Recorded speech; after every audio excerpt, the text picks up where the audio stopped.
You learned early that love was not free. It came with rules you were never handed out loud. You watched how warmth arrived only when you performed correctly, how attention lingered when you were pleasing, quiet, useful. You felt the temperature shift when you needed too much, when your feelings were inconvenient. So you adjusted before anyone had to ask. You learned how to be easy to keep. And somewhere deep inside, a question formed and stayed unspoken. What part of you had to disappear to stay loved?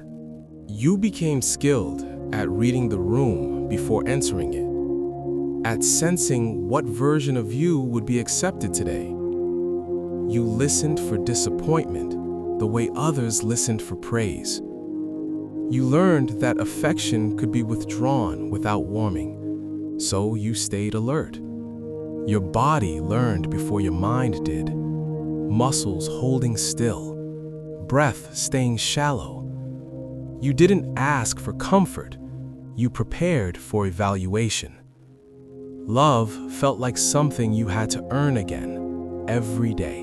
You were praised for being mature, for not needing much, for understanding without explanation. What no one named was the cost.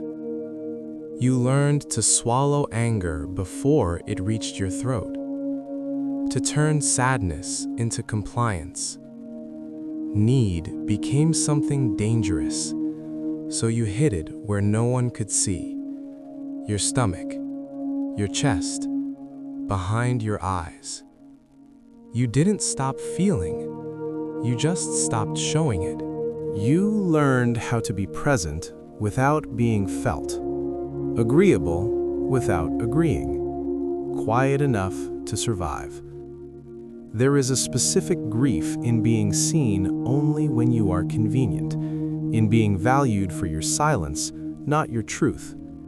You carried responsibility that arrived before safety.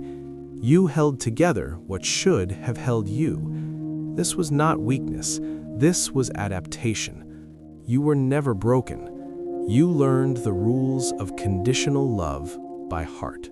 That pattern followed you forward, into friendships where you waited to be chosen, into love where you translated needs into hints, into rooms where your voice hesitated even when invited.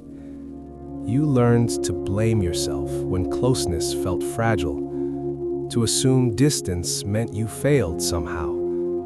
Conditional love taught you to monitor yourself constantly, to wonder which version of you would be allowed to stay. But the same system that learned to disappear also learned depth, sensitivity, precision. You learned how to notice shifts others missed, how to love carefully, how to stay when it was hard. Your nervous system was shaped by absence, but also by endurance.